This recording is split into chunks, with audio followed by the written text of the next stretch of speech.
Hello and welcome to StudyIQ. I am Prashant Mavani. I hope you all are doing good, my dear friends. Today we are going to talk about local data storage. This is the special topic of the day. And recently there was this Caucus, Senate India Caucus, and what it is all about basically, it's a sort of it's a group of parliament members, right? Over there they call it senators. So two American senators co-chaired this Senate India Caucus, and this caucus has written, or USA has written to Government of India, requesting us to dilute or to relax the recently issued directives by Reserve Bank of India. Now, in this directive, RBI has said that all the financial data that is generated in our country should be stored locally, right? That's what RBI has said in its recently issued directive.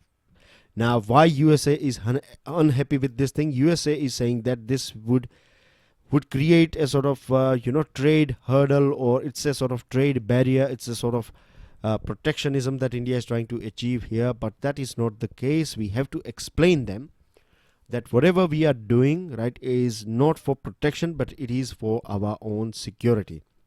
And as a sovereign nation, we have all the right to make sure that the data that is generated in our country and people's data, Indian people's data should be stored in our country. We have right over it, because this data can be collected by these foreign companies, and then they will pass it to companies like Cambridge Analytica, who have expertise in figuring out your individual's personality or group's personality, what they like, what they don't like, their psychological analysis and things like that. And based on these things, big companies, they can design their marketing campaigns, they can design their advertisements and other things, and this will directly, indirectly, work as a nudge.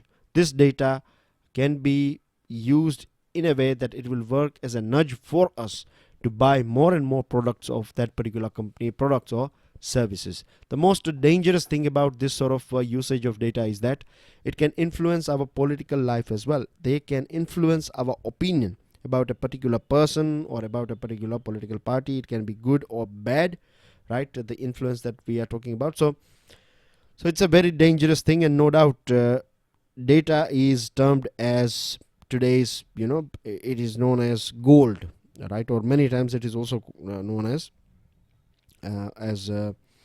oil, right? In today's world, data is as important as crude oil. So of course, right, no country, no sovereign country will allow you to do this thing, particularly after this CA, that is Cambridge Analytica and FB issue. Now the thing is, we have created some or we have our companies like National Payments Corporation of India came out with this payments switch, and APIs constituting India's tech pose a threat to the business model of Visa and MasterCard. Now, if China is coming out with a particular product that we are already using, or we are selling it to someone else, and if China is coming out with a substitute product or a product that is a bit better for the people of China, then that's not protectionism. That is more about innovation, and you cannot cap innovation. Innovation has always helped in boosting global trade. Now, one more point that they are not talking about, this Senate, or these two American senators are not talking about this point, that neither the RBI directive nor the draft data protection law says that local storage of data should be carried out by Indian companies only. That means we are not saying that this local data storage will be done by Indian companies again or as well. No, it's not there. So that also means that American companies, they have this big market here in our country. They can jump in this business. Of course, they have to create some local server farms. They have to set up this server infrastructure and things like that. But for big companies like Amazon, Google, Microsoft, they have expertise in this thing.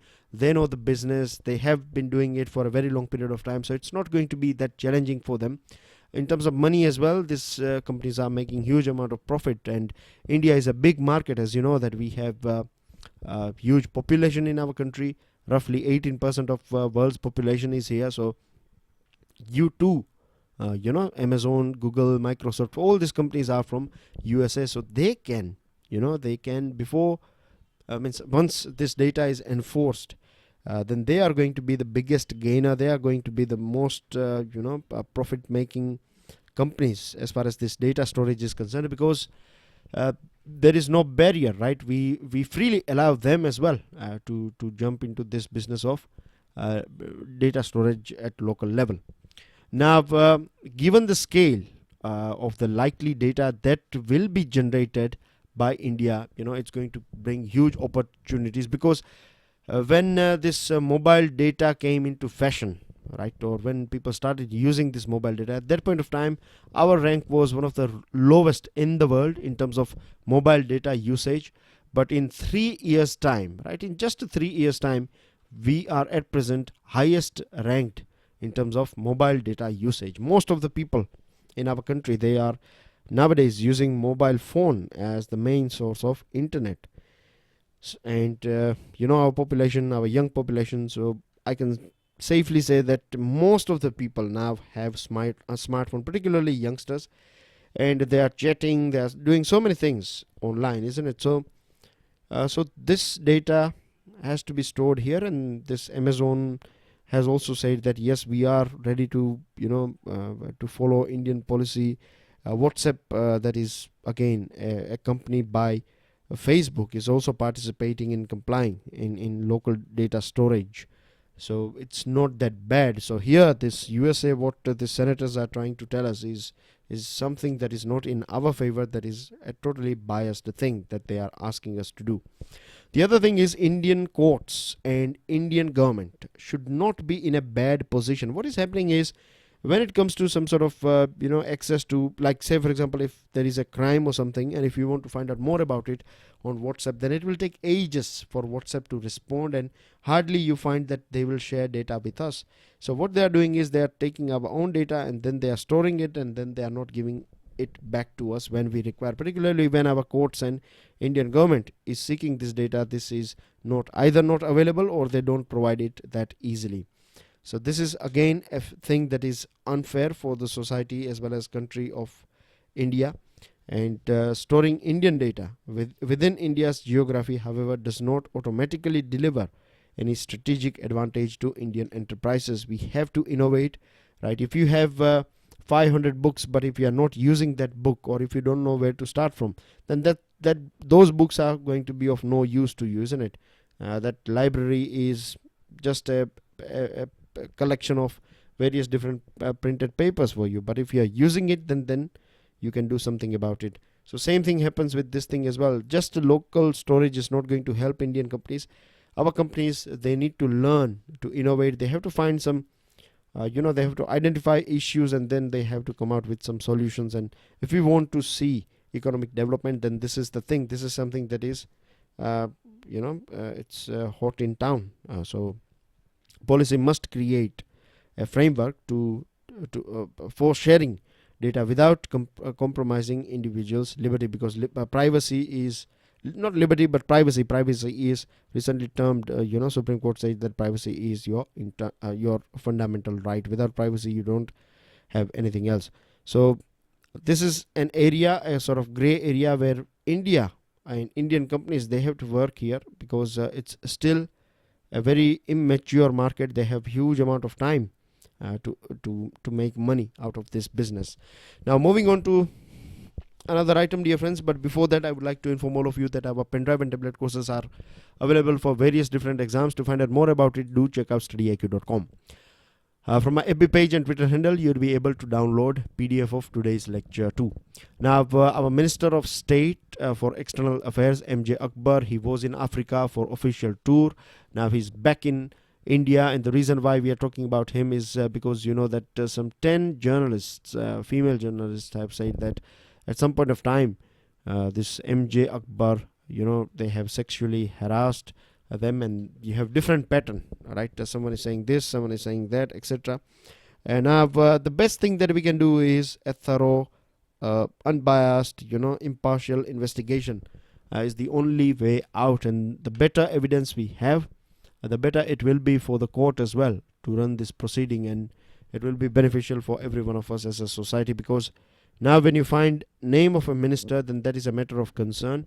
If he is involved in this thing, then that's going to be a big shame. If he is not, then as well he's going to be a big victim. So from both the sides, you can understand the situation of MJ Akbar. He's going to, if he's inside the jail, and if he's getting huge amount of money, then that is going to be of no use for him, isn't it? But anyways, MJ Akbar has said that his lawyers will look into this allegations, and MJ Akbar also said that why this sort of storm is created just a few months before general elections. Dr. Jitendra Singh, who looks after our space agency, who looks after our PMO, who looks after our northeastern region, has got an update for us regarding northeast. Now, as per Government of India, in last 4 years we have seen a considerable improvement as far as tourism is concerned in northeast India.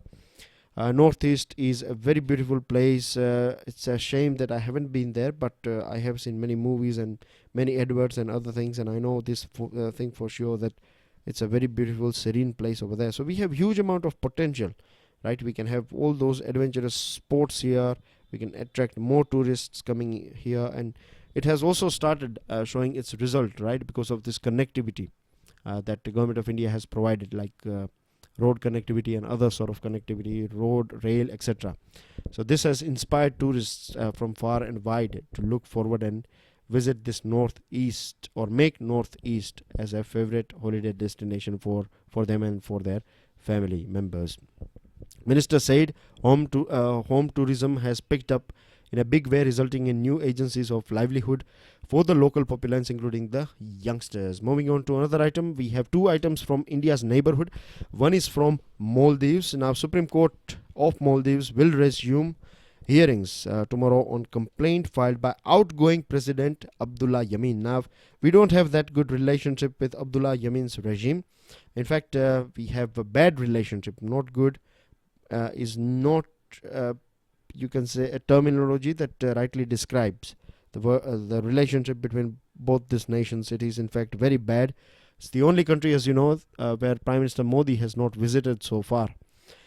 So you can imagine how bad relationship we have with this regime of Yemen. It is also widely said in various different media that his regime was very corrupted, and they have done so many bad things over there. So now the people of Maldives, they have decided, they have voted for a new candidate, and this is a question for you. Can you give me the name of that new candidate of this, or the person who has won this recently held elections in Maldives? So that's your first question. Now the thing is, this regime, this Yameen's regime, is not happy with election result. What they are blaming, what they are saying is that this election was rigged, and they have misused it, and so many things they are talking about. So Supreme Court is going to listen to this plea of Yameen. Now let's hope that Supreme Court will conduct this whole thing impartially, and let the truth prevail in Maldives. Second item that we have, again from a country that is part of our neighborhood, that is very dear to us, as well as a country that is part of SAARC, right? Afghanistan. The way things are going on, Taliban has been attacking people in Afghanistan, particularly soldiers in Afghanistan, for a very long period of time now. In recent past, we have seen some big attacks taking place in big metro cities or big cities in Afghanistan, and in this latest attack, right, in this province of Farah, they have killed 17 Afghani soldiers. 11 soldiers are abducted by them, right? A couple of soldiers are still, 4 soldiers are injured. So that's a very bad thing that is coming from, bad news coming from Afghanistan, and we know the reason. We were talking about this thing when our DM was in Paris, when our EMA or MEA, Minister of External Affairs, was in Tajikistan for SCO. At that point of time as well, we said that in South Asian region, we have this neighborhood that is breeding ground for this terrorist organization. So we need to rein this neighbor, and that is of course Pakistan. which is again blamed for all these troubles that are going on in Afghanistan. Moving on to another item, and the last item of the day is this one. Ujala scheme stands for Unnat Jyoti by Affordable LEDs for All. I'm just giving this one as a sort of revision so you can revise this scheme. So it is known as Ujala, and it was launched back in 2015, and one of the main aim is to provide LED bulbs to domestic consumers. So LED bulbs are power efficient, they are bright, they consume less energy, and because of this thing less energy will be produced, particularly electricity coming from these thermal sources, so less carbon. So it's a win-win thing, right, for every one of us.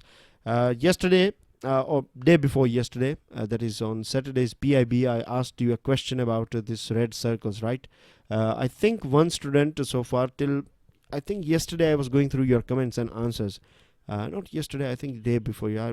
Sorry, I forgot. I think it was on Saturday itself. I was going through your comments and answers, and I saw that only one student was able to explain or get it right, that all these red dots are French overseas or international territories, right? All this are part of this French government. It is France, right? You have this mainland here, of course, in Europe, but all these places here are part of France. You have French Guyana here, and then you have some islands in Caribbean. You have Reunion and other islands here.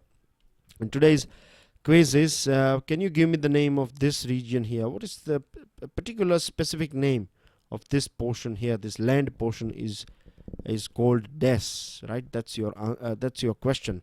That's everything in today's discussion. Please make sure that you share this lecture with other students. Don't forget to hit the like button. God bless you all. Enjoy your studies. Jai Hind.